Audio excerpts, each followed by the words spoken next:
Hello students, today we are going to start your chapter 11, that is biotechnology, principles and processes. Students, you must be familiar with the word biotechnology. Biotechnology is actually one of the branch of biology. Students, earlier biology was having only two main branches. One is botany and the other was zoology. But nowadays जो biology है, it has diversified itself. It is having many branches like genetics, ecology, biochemistry, microbiology, etc. So biotechnology जो है, it is one of the branch of biology. और biotechnology जो है वो दो words को जॉइन करके बनी है और it is actually the fusion of two words. One is biology and the other is technology. ठीक है. सो बायोटेक्नोलॉजी में क्या किया जा रहा है स्टूडेंट्स, नई टेक्निक्स जो हैं, साइंटिफिक टेक्निक्स जो हैं वो अप्लाई की जा रही हैं ऑन द लिविंग ऑर्गेनिजम्स ताकि हम उनसे कुछ ऐसे प्रोडक्ट्स ऑब्टेन कर सकें which are useful to us.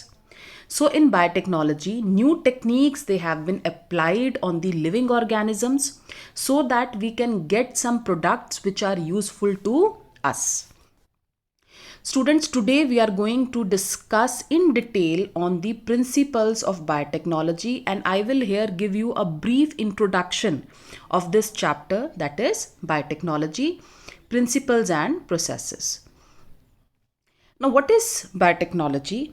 Biotechnology is the technique of using the living organisms or enzymes from the living organisms for the products or processes which are useful to the human beings. So, biotechnology में हम नई techniques apply कर रहे हैं living organisms के ऊपर या फिर enzymes which are obtained, we are using the enzymes which are obtained from the living organisms so that we can get new products. हमें नई processes के बारे में पता चल सके which are for our welfare, जो हम अपनी welfare के लिए, अपने useful activities के लिए इनको use करेंगे. So living organisms को use किया जा रहा है for getting the products, for getting the processes which are useful to the human beings. Now, what is EFB? What is the full form of EFB? Very important. European Federation of Biotechnology. European Federation of Biotechnology, it defines biotechnology as the integration of natural science and organisms, cells, parts thereof, and molecular analogs for the products and services. So European federation जो है biotechnology की वो define कर रही है biotechnology को as integration of the natural science and organisms, cells, parts thereof and molecular analogues for the products and the services. So you must remember this definition of biotechnology according to the European Federation of Biotechnology. Students, अगर कई बारी simply biotechnology को define करने के लिए कहा जाता है तो वहाँ पे तुम थोड़ी सी डेफिनेशन जो है वो अपने अकॉर्डिंग मैनिपुलेट कर लेते हो. बट जब कोई definition according to some person या अकॉर्डिंग टू सम ऑर्गेनाइजेशन तुमसे पूछी जाती है तो तुम्हारी जो डेफिनेशन है वो अकॉर्डिंग टू दैट पर्सन और अकॉर्डिंग टू दैट टेक्नोलॉजी होनी चाहिए. सो वर्डिंग्स जो हैं वो हमने उसमें पूरे रखने होते हैं which is defined by that particular person और by that particular organisation. Now students, जो बायोटेक्नोलॉजी वर्ड है that is actually coined by, किसने कॉइन किया है? Karl Ereky. So word biotechnology coined किया है by Karl Ereky in the year 1919. Now what are the important discoveries which led to the development of this branch of biology, that is the biotechnology? ऐसी क्या important discoveries हुई जिसके कारण biotechnology जो है वो इमर्ज होके आई है? सबसे इम्पॉर्टेंट पॉइंट है स्टूडेंट्स इसमें occurrence of plasmids in bacteria. हमने बैक्टीरिया की स्ट्रक्चर जो है वो डिटेल में की है. हम देखते हैं कि बैक्टीरिया का जो मेन डीएनए होता है that is circular and naked. But bacteria में मेन डीएनए के अलावा कुछ एक्स्ट्रा क्रोमोसोमल मटेरियल्स प्रेजेंट होते हैं विच आर सेल्फ रेप्लिकेटिंग। ठीक है, कुछ एक्स्ट्रा क्रोमोसोम्स इनके अंदर प्रेजेंट हैं जो कि अपने आप को रेप्लिकेट कर सकते हैं। तो ये जो एक्स्ट्रा क्रोमोसोमल मटेरियल्स हैं which are self replicating within the bacterias and their replication that is independent of the main DNA. इनकी रेप्लिकेशन जो है वो मेन डीएनए के ऊपर डिपेंडेंट नहीं है, ये अपने आप को खुद रेप्लिकेट कर सकते हैं। सो ये इनको हम क्या कहते हैं, these are known as plasmids. और हम देखेंगे कि प्लाज्मिड्स को बहुत ही ज़्यादा यूज़ किया गया है in the biotechnology as vectors. So occurrence of plasmids in bacteria, this was an important discovery which led to the development of the biotechnology. Next point. W. Arbour in the year 1960, what he observed that the DNA of bacteriophage. Now what is a bacteriophage? Bacteriophage वो viruses हैं जो bacterias पे attack करती हैं। तो arbor ने observe किया कि जब एक वायरस एक बैक्टीरिया पे अटैक कर रही है और जब उस वायरस का डीएनए जो है, जेनेटिक मटेरियल जो है, it enters into the bacteria, जब वो बैक्टीरिया के अंदर एंटर करता है, then it this DNA, this is the viral DNA जो कि एंटर किया है into the bacteria. So when this viral DNA जब वो बैक्टीरिया के अंदर एंटर कर रहा है, it is broken down into small pieces, उसके छोटे छोटे पीस हो जाते हैं। इसका मतलब ये हुआ कि बैक्टीरियल सेल्स जो हैं उनके अंदर कुछ ऐसा डिफेंसिव मैकेनिज्म है जो कि वायरल डीएनए को क्या कर रहा है, डिस्ट्रॉय कर रहा है। एक्चुअली बैक्टीरियल सेल्स के अंदर कुछ ऐसी एंजाइम्स प्रेजेंट हैं जो कि इस डीएनए को छोटे छोटे पीसेस में कट कर देती हैं। So this was also a very important, बहुत ही इंपॉर्टेंट डिस्कवरी है स्टूडेंट्स। ये जो एंजाइम्स जो डीएनए को कट कर रही हैं, एक तरीके से देखा जाए तो ये मॉलिकुलर सीजर्स का काम कर रही हैं।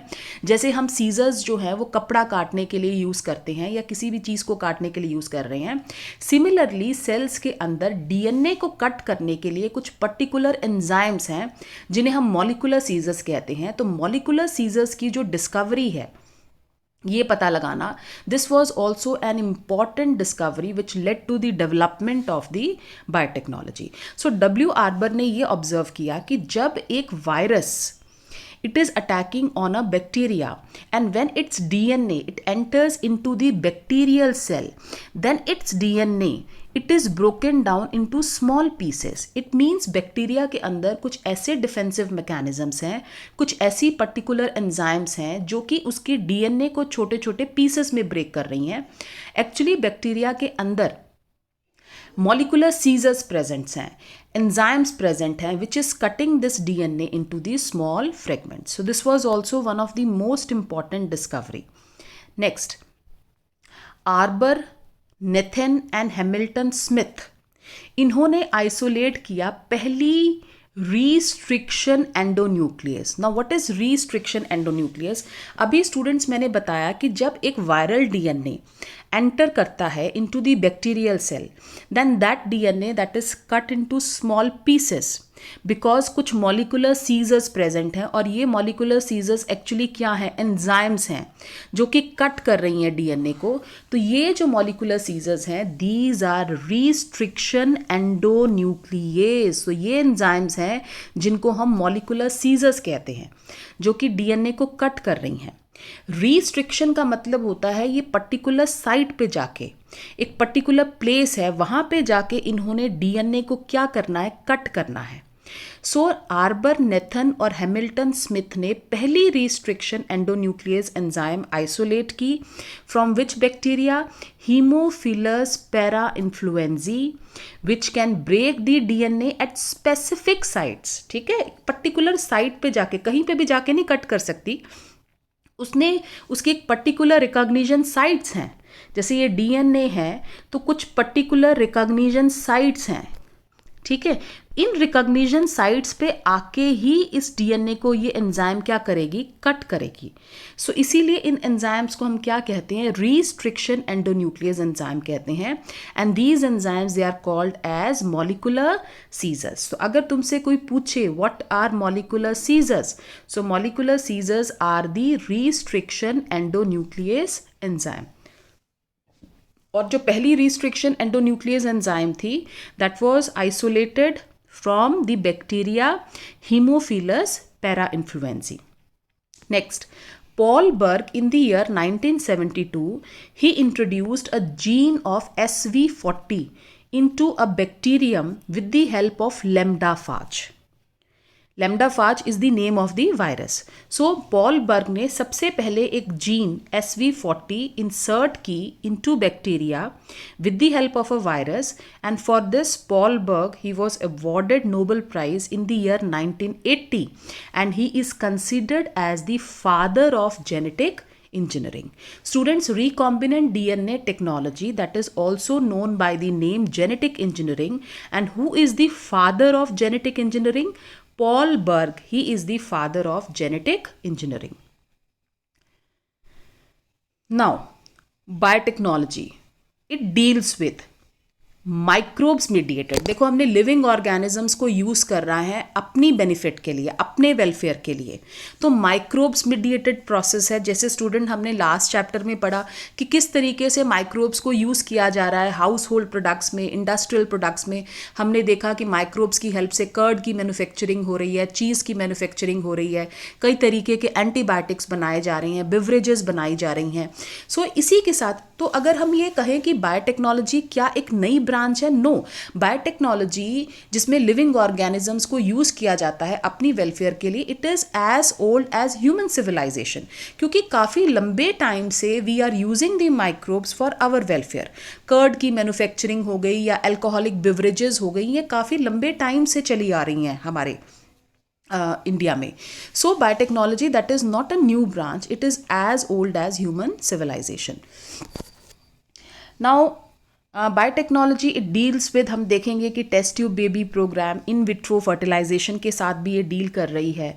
इन biotechnology we are synthesising a new gene, we are preparing DNA vaccine, and even a defective gene that can also be corrected with the help of what, with the help of biotechnology. Now oldest, मैंने अभी बताया कि biotechnology जो है that is not a new branch. काफ़ी लंबे time से we are using the microbes for our welfare.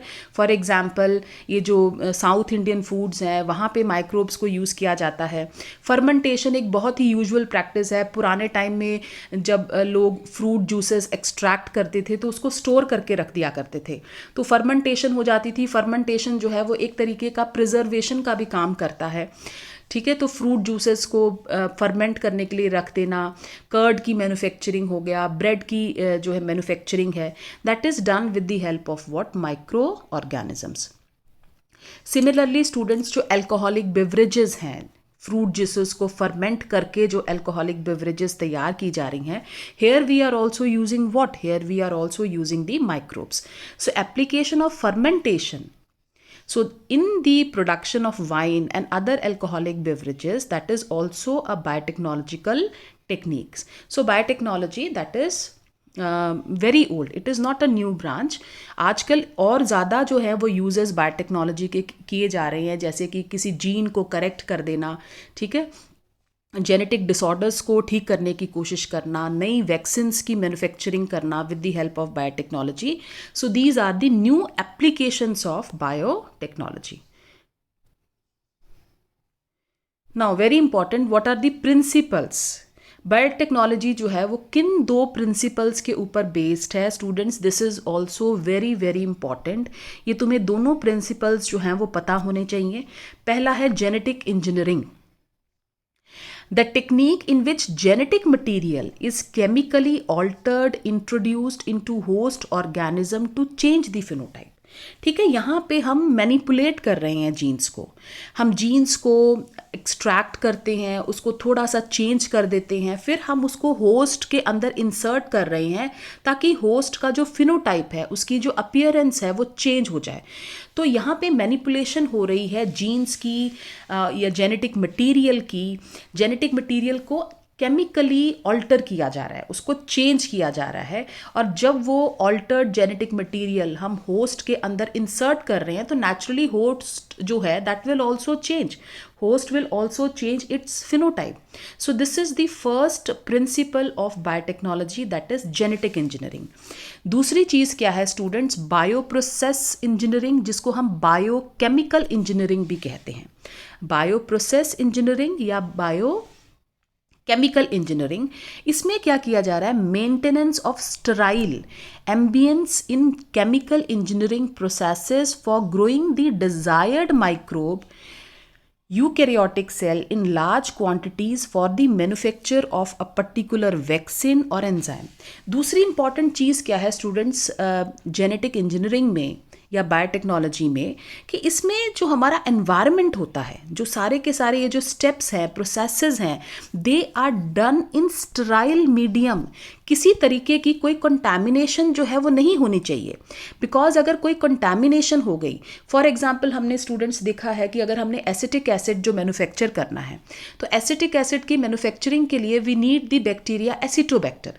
But अगर हमारा जो प्रोसेस है या हमारा जहाँ पे भी हम एक्सपेरिमेंट कर रहे हैं, अगर सपोज उसकी कंटामिनेशन हो जाती है, वहाँ पे कोई दूसरा बैक्टीरिया आ जाता है और वो हमारे सारे प्रोसेस को, सारे स्टेप्स को कंटामिनेट कर देता है, तो हो सकता है कि हमारा वो पर्टिकुलर प्रोडक्ट जो है वो फॉर्म ना हो, because already a number of bacterias they are present in the air.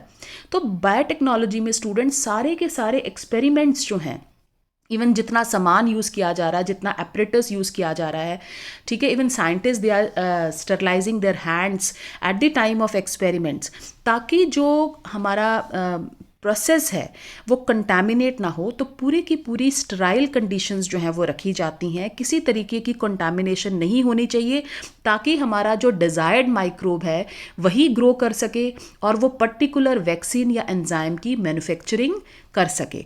For example कई ऐसे हमने बायो एक्टिव मॉलिक्यूल्स पढ़े, लाइक स्टैटिन्स हैं, साइक्लोस्पोरिन्स हैं, वो एक पर्टिकुलर फंजाई से ही बन सकते हैं।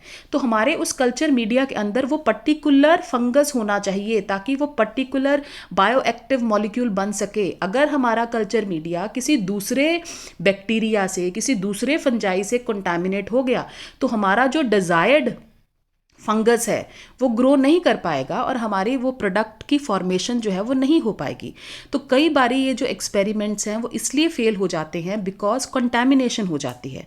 तो हमें जो अपना एनवायरनमेंट है सारा का सारा eight the time of experiment it should be sterile, ताकि हमारा डिज़ायर्ड जो माइक्रोब है वही ग्रो कर सके और वो लार्ज क्वांटिटीज़ में प्रोडक्ट्स की फॉर्मेशन कर सके। So these are the two important principles we can say which are used in biotechnology. So first is the genetic engineering, that is कि alternation of the chemistry of DNA and RNA, हम DNA को alter कर रहे हैं, genes को manipulate कर रहे हैं और उस altered DNA को we are introducing into the host organism ताकि हम host का phenotype change कर सकें। और दूसरी चीज़ क्या है कि हम जो sterile एनवायरनमेंट जो है वो मेंटेन करते हैं ताकि डिज़ायर्ड माइक्रोब की ग्रोथ हो सके in large quantities for the manufacture of biotechnological products like vaccines, enzymes, beverages, etc. So this is the chemical engineering. So दो principles हैं biotechnology के very very important. One is the genetic engineering and second is the biochemical or chemical engineering. Now, what are the basic steps in genetically modifying an organism? क्योंकि biotechnology में हम organism का alter जो phenotype है उसे alter कर रहे हैं, उसको जेनेटिकली मॉडिफाई कर रहे हैं। कैसे? उसके अंदर कोई फॉरेन डीएनए डाल के हम उसको जेनेटिकली मॉडिफाई करते हैं। इस तरीके से हम उसका फिनोटाइप क्या कर रहे हैं? चेंज कर रहे हैं। तो जब हमने किसी पर्टिकुलर ऑर्गेनिज्म का फिनोटाइप जो चेंज करना है, उसके अंदर एक डिज़ायर्ड जीन डाल के चेंज करना है, तो पहला स्टेप होना क्या चाहिए, identification of DNA with desirable genes. जिस जीन को हम डालना चाहते हैं होस्ट के अंदर, सबसे पहले तो उसको आइडेंटिफाई किया जाए।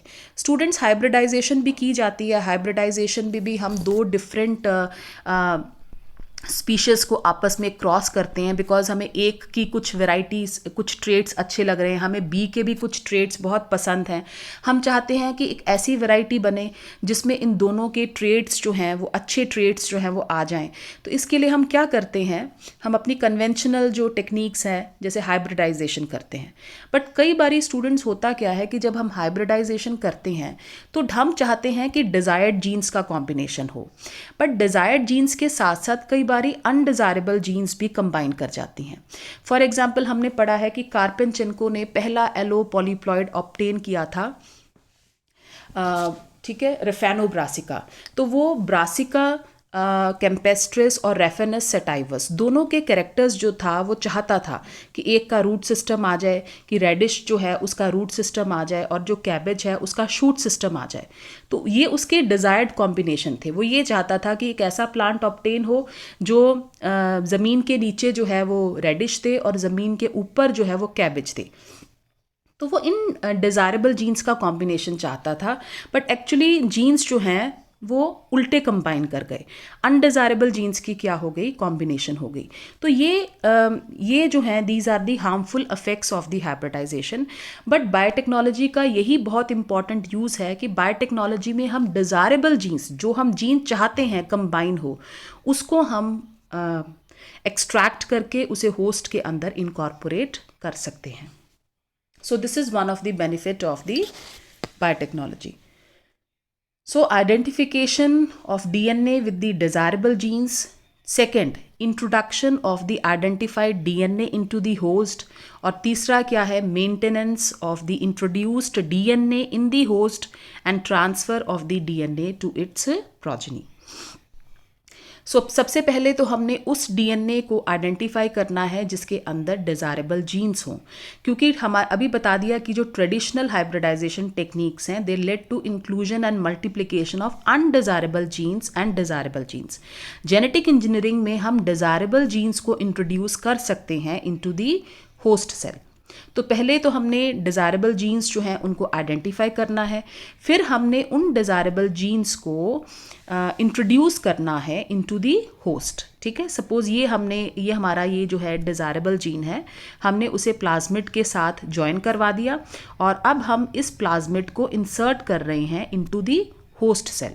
तो फिर सेकेंड स्टेप क्या हुआ कि हमारा जो फॉरेन जीन है, जो डिज़ायरेबल जीन है, that is introduce into the host cell.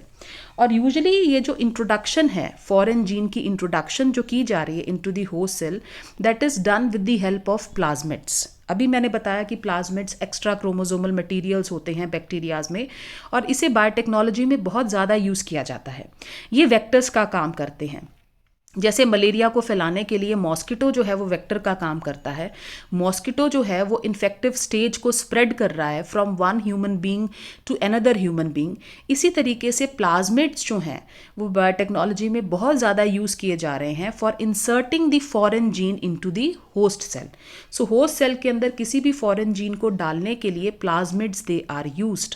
So plasmids they are acting as vectors, they are transferring this DNA from one organism to another organism.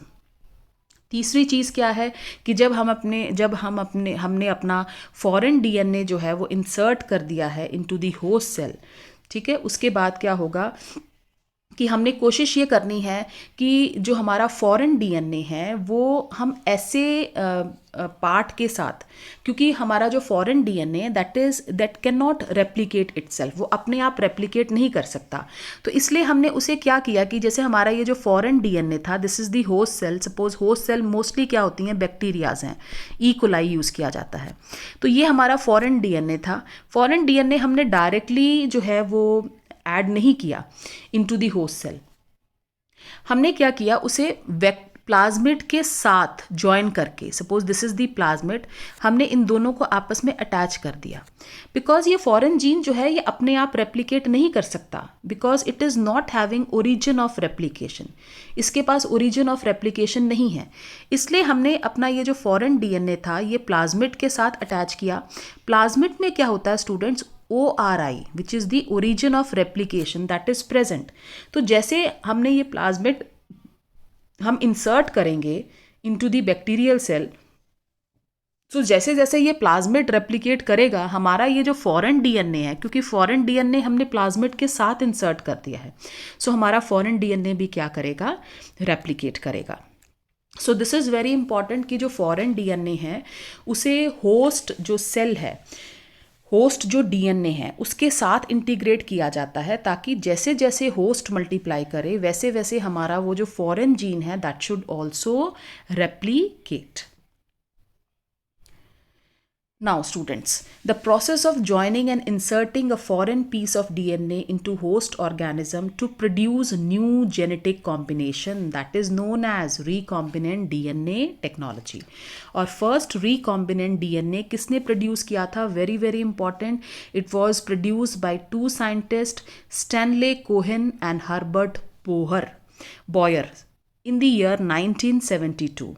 इन्होंने क्या किया students, both the scientist they isolated antibiotic resistance genes from Salmonella typhimurium. So Salmonella typhimurium से इन्होंने antibiotic, देखो desirable jeans को पहले isolate किया। Desirable gene इनकी क्या थी, एंटीबायोटिक रेजिस्टेंट जीन्स। तो एंटीबायोटिक रेजिस्टेंट जीन को इन्होंने आइसोलेट किया from the bacteria Salmonella typhimurium. फिर उस डिज़ायरेबल जीन को लिंक किया with the plasmid vector and then it was introduce in to the E coli. तो जैसे जैसे ई कोलाई मल्टीप्लाई किया वैसे वैसे ये जो डिज़ायरेबल जीन थी इट ऑल्सो रेप्लिकेटेड, और इस तरीके से multiple copies of antibiotic resistant gene it was obtained. So देखो साल्मोनेला टिम्फीम्यूरियम से एंटीबायोटिक रेजिस्टेंट जीन को आइसोलेट करना, उसे प्लाज्मिड के साथ इंसर्ट करना, ठीक है, अटैच कर देना, और फिर प्लाज्मिड को ऐड करना into the host cell.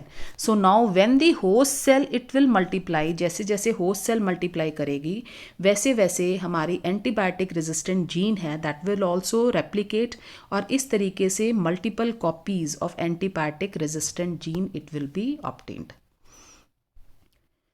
So what are the various steps, हम देखें कि अगर स्टैनले कोहेन और हर्बर्ट बॉयर ने क्या बेसिक स्टेप्स जो हैं वो यूज़ किए या अप्लाई किए for the production of antibiotic resistant genes और for the multiplication of antibiotic resistant genes.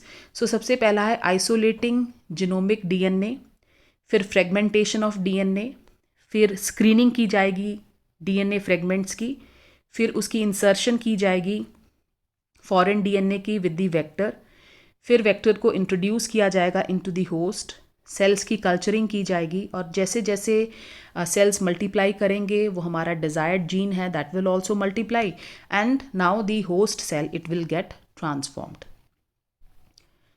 So सबसे पहले तो हमने डीएनए, बिकॉज जेनेटिक इंजीनियरिंग जो है उसमें हम डीएनए को मैनिपुलेट कर रहे हैं, तो सबसे पहले तो डीएनए को आइसोलेट किया जाए। अगर सपोज प्लांट सेल है तो प्लांट सेल में सेल वॉल प्रेजेंट है, हमें सेल वॉल को डिसॉल्व करना पड़ेगा with the help of enzyme cellulase. अगर बैक्टीरियल सेल है तो बैक्टीरियल सेल जो है that is made up of peptidoglycan, यहाँ पे भी हमें सेल वॉल को डिसॉल्व करना पड़ेगा ताकि हम डीएनए को, पहली चीज़ है डीएनए को एक्सट्रैक्ट करना। जब हमने डीएनए को एक्सट्रैक्ट कर लिया तो अब डीएनए के छोटे छोटे पीसेस किए जाएंगे, डीएनए को कट किया जाएगा with the help of restriction endonuclease, जिनको हम मॉलिकुलर सीजर्स कहते हैं, ठीक है। सो मॉलिकुलर सीजर्स की हेल्प से डीएनए को क्या किया जाता है, कट किया जा रहा है। उसके बाद स्टूडेंट्स अब स्क्रीनिंग की जाएगी। जब हमने डीएनए के छोटे छोटे फ्रेगमेंट्स कर दिए तो अब हमें स्क्रीनिंग करनी पड़ेगी कि which gene that is the antibiotic resistant genes. अब इसमें से कौन सी जीन जो है वो एंटीबायोटिक रेजिस्टेंट जीन्स है। For example Cohen and Boyer, इन्होंने एंटीबायोटिक रेजिस्टेंट जीन को इंसर्ट किया इनटू द होस्ट सेल। तो इन्होंने पहले उस जीन की स्क्रीनिंग की होगी ना, डीएनए जीन को आइसोलेट किया होगा फ्रॉम दी डीएनए। तो स्क्रीनिंग करनी बहुत ज़्यादा ज़रूरी है फ्रेगमेंट्स की, ताकि हम डिज़ायर्ड जीन को आइडेंटिफाई कर सकें। जब हमने डिज़ायर्ड जीन आइडेंटिफाई कर ली, अब हम क्या कर रहे हैं, उसको प्लाज्मिड के साथ अटैच करेंगे। बिकॉज ये जो फॉरेन जीन है इसका अपना कोई ओरिजिन ऑफ रेप्लिकेशन तो है नहीं, ये होस्ट सेल के अंदर जाके डायरेक्टली रेप्लिकेट नहीं कर सकती। तो अब हम इसको क्या कर रहे हैं, हम इसको प्लाज्मिड के साथ अटैच कर रहे हैं, बिकॉज प्लाज्मिड में ओरिजिन ऑफ रेप्लिकेशन प्रेजेंट है। सो जैसे जैसे ये प्लाज्मिड रेप्लिकेट करेगा, हमारी ये फॉरेन जीन जो है that will also replicate. So inserting the fragments with the desired gene in the cloning vector, हमने क्लोनिंग वेक्टर के साथ उसे अटैच कर दिया। अब हम क्या कर रहे हैं कि हम जो है, जो हमारा रिकॉम्बिनेंट वेक्टर है या रिकॉम्बिनेंट डीएनए है, जिसके साथ हमने अपनी फॉरेन जीन जो है वो इंसर्ट की है, now this is entered into the host cell. अब इसे होस्ट सेल के अंदर एंटर किया जाएगा। नाउ स्टूडेंट्स, आजकल तो बहुत ऐसी नई टेक्निक्स जो हैं वो बन गई हैं। ये तो एक वेक्टर है कि वाया वेक्टर हम फॉरेन जो डीएनए है उसको एंटर करवा रहे हैं इनटू दी होस्ट सेल। आजकल कई ऐसी नई टेक्निक्स जो हैं वो डेवलप हो गई हैं, जिसकी हेल्प से हम डायरेक्टली जो है वो डीएनए को भी इंसर्ट कर सकते हैं into the host cell without any vector. इन टेक्निक्स के बारे में हम अपने नेक्स्ट लेक्चर में जो है वो स्टडी करेंगे। सो नेक्स्ट क्या है कि रिकॉम्बिनेंट जो डीएनए है उसे हम होस्ट सेल के अंदर एंटर कर रहे हैं। फिर सेल्स की कल्चरिंग की जा रही है, ताकि जो हमारा सेल जब मल्टीप्लाई करें तो उसके अंदर जो हमने प्लाज्मिड डाला है with the foreign DNA that should also replicate. So इस तरीके से many copies of the desired gene that is obtained after the multiplication of the host cell. So these are the basic steps of biotechnology which we are going to study in detail in our next lectures. So in the last we can say that recombinant DNA technology, it is also known by the name genetic engineering, and it deals with the production of new combinations of genetic material. In the laboratory हम genes के नए combinations जो हैं वो form कर रहे हैं in our labs, and these recombinant DNA molecules, they are then introduced into the host cells, जहाँ पे हम इनको propagate कर रहे हैं, इन्हें multiply कर रहे हैं, so that जैसे जैसे वो host cell multiply करे, हमारा जो desired gene है that should also multiply। तो इस तरीके से host को हमने, उसका जो phenotype है वो हमने क्या कर दिया, चेंज कर दिया। अपनी फॉरेन जीन ऐड करके हमने होस्ट के फिनोटाइप को क्या कर दिया, ऑल्टर कर दिया है। So this is actually what biotechnology. So biotechnology में जीन्स की जो है वो मैनिपुलेशन की जा रही है, जीन्स को मैनिपुलेट किया जा रहा है for the welfare of the human beings. So students, this was all about the first part of this chapter. So in this part I have given you a brief introduction of biotechnology. We have studied what are the various basic steps of biotechnology and what are the various principles which are followed in biotechnology. Okay students, thank you.